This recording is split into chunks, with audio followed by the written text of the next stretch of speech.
What's up, everybody? Welcome back to the channel. It's been a couple weeks since I posted my last build series video. Been really busy and been going to some events. We are pulling out the dash of the S10 back here, and we're going to be installing this guy. It's a chromoly steering column or steering shaft from Motion Raceworks. Those guys hooked me up on this sweet little column with a strange hub on it, detachable hub, and we're going to be putting it on this Grant steering, or putting this Grant steering wheel on it, hopefully.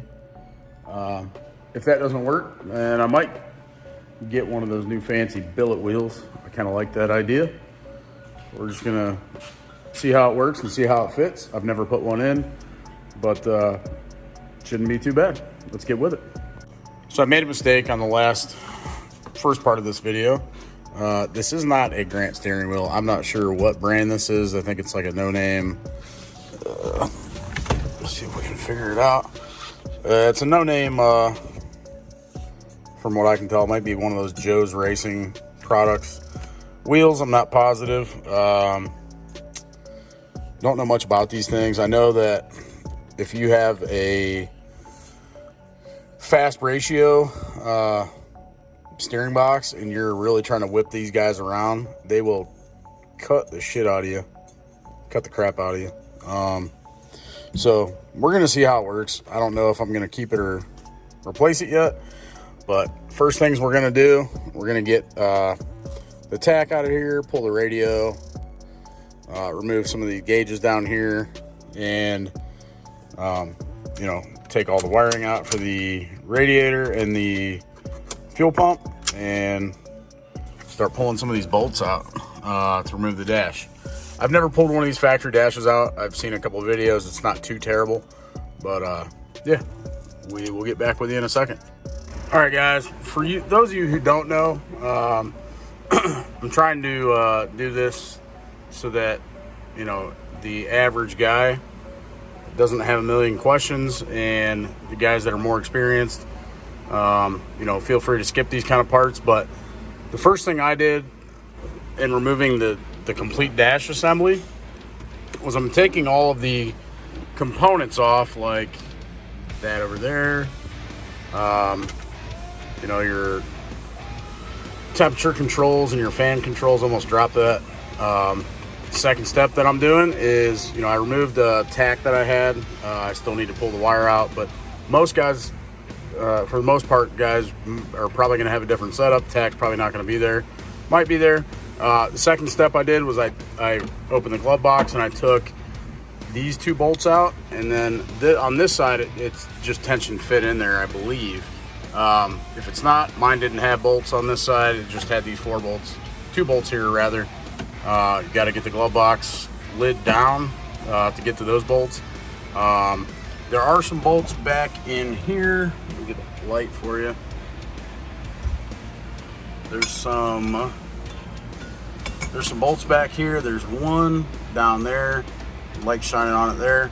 Then there's one right there. I'm guessing I'm gonna have to take those out. Like I said, I've never done this one, so it's a first for me as well. But I can't find any good YouTube videos of a dash removal for a first gen S10. This is going to work for any square body S10. I'm not sure if it's the same for the round body style or not, but we're doing it on this guy. So this is where I'm at, is pulling this factory radio and stuff out. But yeah, as soon as I get to the next step, I will take another video. All right, guys, something I wanted to say, I should have said it way earlier. Make sure you label all your wires. Make sure you label your harnesses. I am not reusing any of this stuff, so I'm not worried about labeling it. But for those of you who plan on reusing or reinstalling any of that stuff, you know, sitting down here, make sure that you guys are labeling stuff. Some of these I am going to reuse. Fuel pump and radiator fans, so I will be labeling this stuff so I don't get confused. You know, these rocker switches will be reused. Planning on putting a fiberglass dash back in here. You know, this is going to be a race truck only. Very, very seldom street driven. So I'm not so concerned with any of the, you know, radio, AC, heat, stuff like that. The truck's not going to have any of that anyways, but I will still label this stuff because if somebody wants this factory harness, you know, it's nice to give them a starting point, and so they're not, you know, going nuts. But yeah, make sure you're labeling all your wires. Where we're at right now, I got the steering wheel off, got the radio out, got this out. I've got a bunch of electronics under here from the old setup. So I've got an MSD box, 6AL, and a 2-step down there. I got to get, you know, my next step is to get this gauge bezel and stuff out and get some of the wiring undone. This is the trans brake wire. So I'm gonna reuse this. I'll label it whatever wire it connects to. So I'm not trying to trace, you know, backpedal and trace my steps. But yeah, that's where we're at. Stay tuned. All right, guys, turn this light on. So if you can see, there's a bolt there. There's one at the bottom too. Right there. There's also 2 more. You got the ones I showed you before there, and you got one right there. I'm gonna take those out and see if this dash piece comes out. I disconnected everything here. I did wind up labeling the wires for the fuel and the fan. Tucking these wires back in here. I wound up taking this off first. This right here, so this sits under here kind of like that. This emergency brake release sitting down here, it's kind of twisted right now. This guy is a pain in the ass. Not sure how that comes off. I put some decent amount of pressure on it. There's like a rod this connects to. I could not get it, not yet. Still fighting with it. I don't want to break it off, but if you can see, it connects to this little square rod back here. Both of these do. But we're still working on that part. This is easy. There's some screws underneath that hold that guy up there, and some screws underneath there as well. They're all Phillips, you know, coarse thread screws. This gauge cluster here, the factory gauge cluster, was also pretty easy to get out. It basically uses these tabs and connects here. You do have to use like a flat tip and kind of pry right here, you know, force down, and that gauge cluster will pop off. But it wasn't too bad. You just got to get the nuts, you know. Cause some came in the mail today. Yeah, I did. These nuts. And yeah, so now what we're doing is there's some bolts or nuts right here, bolts rather, one on each side, and there's 2 over there as well. I'm pretty sure those hold the dash down. Like you can see, I can move it now, and I'm pretty sure it's catching on those bolts up there. If not, we'll have to find out what the other, you know, what else is holding this dude in. But we're gonna try that and we'll be back. All right, guys, we got the dash out. Wasn't too bad. Kyle here did most of the work.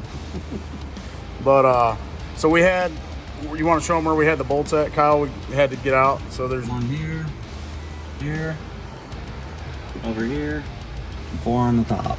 Yeah, the ones in the window visor are 7mm, I think. Yep. 7mm, and then the hardest part was kind of getting the main harness, getting that main harness apart from the dash, because it's connected in a few weird spots, and it kind of loops through. So if you're not gonna use that factory harness, like I'm not, a lot of that stuff you can cut out, but be very careful with what you cut out, because if you cut it out and you don't label stuff, you know, if you wind up needing it when you put all your stuff back together, you're kind of screwed, because you have no idea where those wires go and what connector end goes where. So Just be careful on what you're cutting. You know, take your time. Don't break your dash in half trying to get it out. Be patient. Yeah, that's where we're at. We got the column out. We got the other column sitting over on the bench. That one's gonna go in.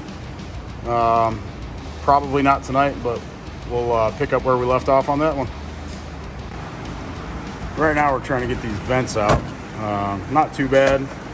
We did have to trim like this corner over there and one of these corners to get the bolts, but I'm sure you don't have to, but we did because I'm not running the heat, so I don't really care.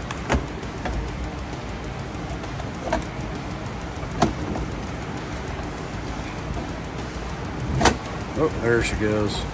Starting to. I'm sorry, YouTubers, but I'm sure somebody's in need of this. Somebody's crying right now because we're just cutting a bunch of these nice parts out. This is all 1980s. Ugh. It's like breaking a deer leg in half.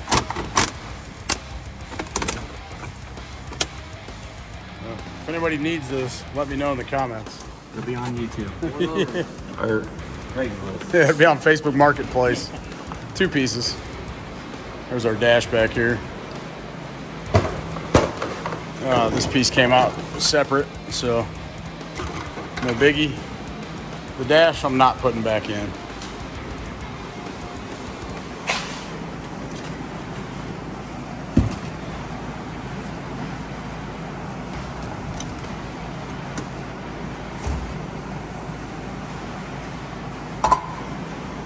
For those of you that don't know, or haven't watched the other videos, this is the column going in, but for those of you who don't know, this is Booger Sugar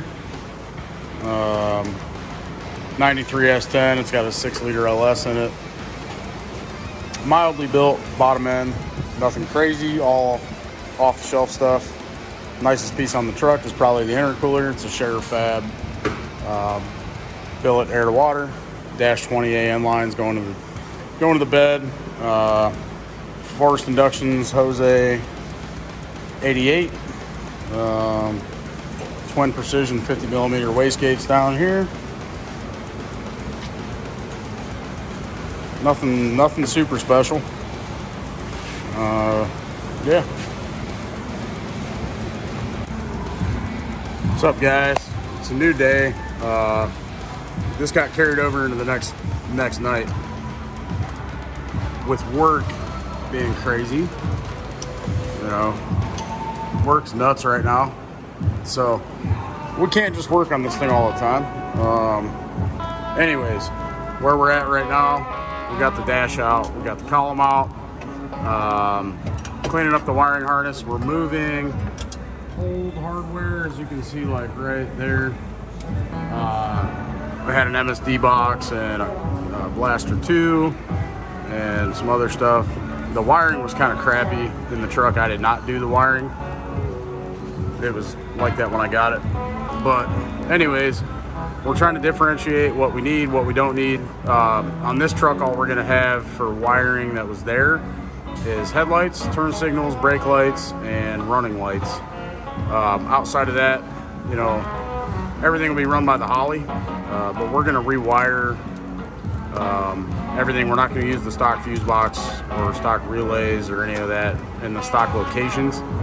We're gonna have everything cleaned up and probably mounted on the firewall right around there somewhere next to the ECU, maybe right in the middle, just to clean everything up and have easy access to it. And we are waiting currently on,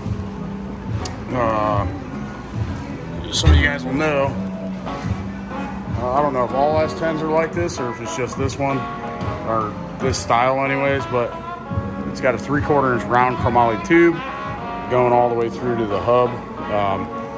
I did not know when I ordered this that you need and this is common, you need a 3/4 round to a double D U-joint.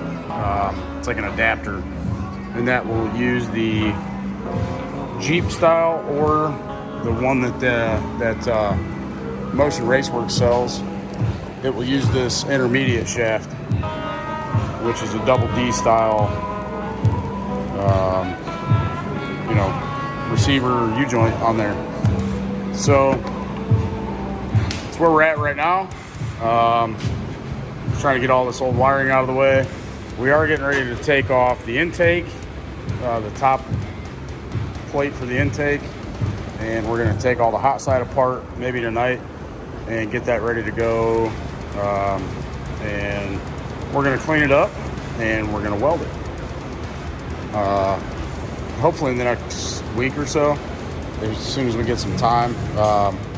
My guy Devon Green is doing all the fabrication work on the hot side and the cold side. Not much on the cold side. It's coming out of the turbo and going straight to the straight out of the turbo right into the intake.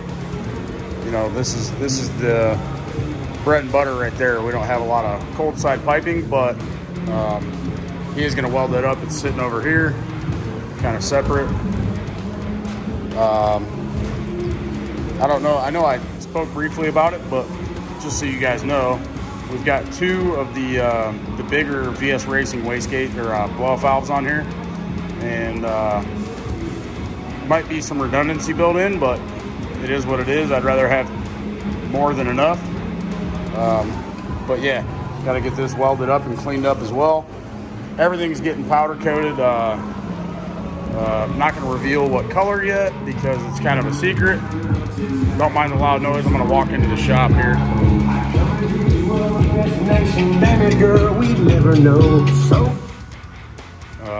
We'll go over what we do here at some point too.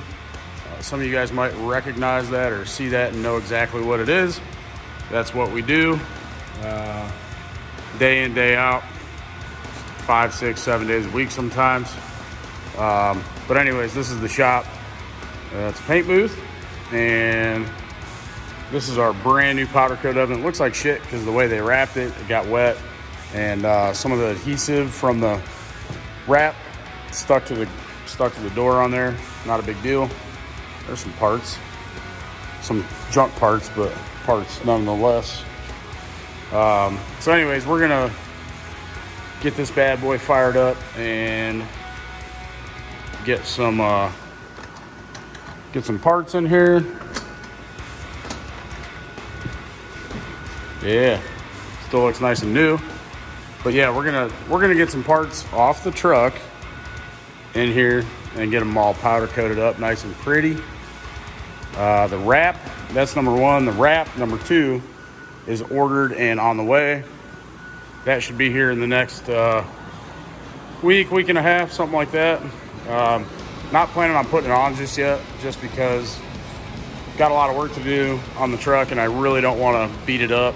But the way materials are and the way the supply shortage, supply chain issues are, I definitely want to get it in-house, and we'll put it up on a pallet rack or something, get it out of the way so it doesn't get damaged. Everybody likes the stock paint scheme on the truck. I get that. I cannot, I liked it at first, but with the theme that we're going with, it does not follow the theme whatsoever. So we will be covering that up. If for any reason I want to change it at some point, it won't be hard. We'll just pull the wrap off of it. But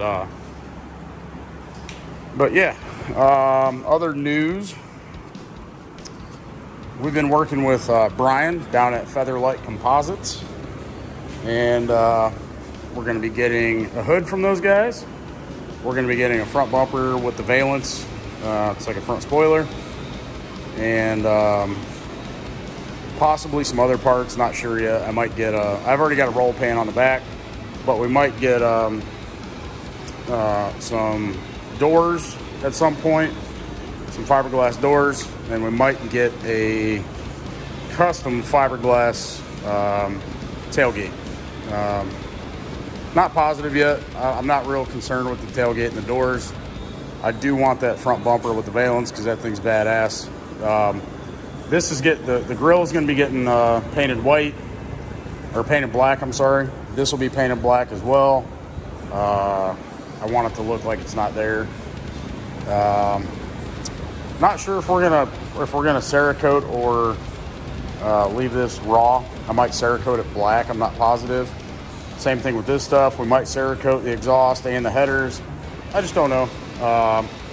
Kind of like the polished raw look, but Cerakote is some sweet stuff too, and it keeps the heat down. Cerakote's got some amazing products, so let me know in the comments what you guys would do. Would you Cerakote these, all the hot side? You know, the headers, crossover, even the wastegate there. Would you guys Cerakote all that stuff, or would you guys leave it raw? Let me know in the comments. What else? We got to trim these, you know, getting stuff to fit before we take it off. Probably going to start wiring the Dominator here real soon, as soon as we figure out what wires we need with the factory harness and get all that cleaned up. We'll start running the Dominator. Oh, by the way, all this stuff in these boxes will be for sale. If you need a old 6AL box and a Blaster 2, that stuff I'll sell real cheap. This stuff, what do we got here? We got a factory gauge bezel. It's in great condition. It does work. There's no cracks, no scratches, nothing like that. Gonna have this for sale as well. Radio, some controls. Basically everything out of the factory dash. Glove box, all that stuff will be for sale if you guys want it. Let me know. We do offer shipping. In here, we're running with a Featherlight. That's the other Featherlight Composites piece that we're going to get right away. We're going to get a Fiberglass Dash from those guys. We will be doing an install video on that as well. I've never put one in. They don't really have any instructional videos on how to put one in, so we'll be making one. Been talking with Brian down there about that, as well as all the parts that we're going to get. We're going to do an install video on all those. You know, I've talked to a lot of guys that have done it on other vehicles, not on S10s, but it's pretty much the same all the way around for any vehicle, you know, with the fiberglass front bumper, fiberglass dash, fiberglass doors, all that kind of stuff is pretty universal as far as general installation goes. You know, there'll be some differences, I'm sure, but you know, we're gonna put it up there for people to see, and if they want to do what we do, cool. If they don't, you know, let us know if we're doing something wrong. Anyways, that's it for now. We're gonna keep going at it, and I will get back with you guys when we make some progress. Thanks.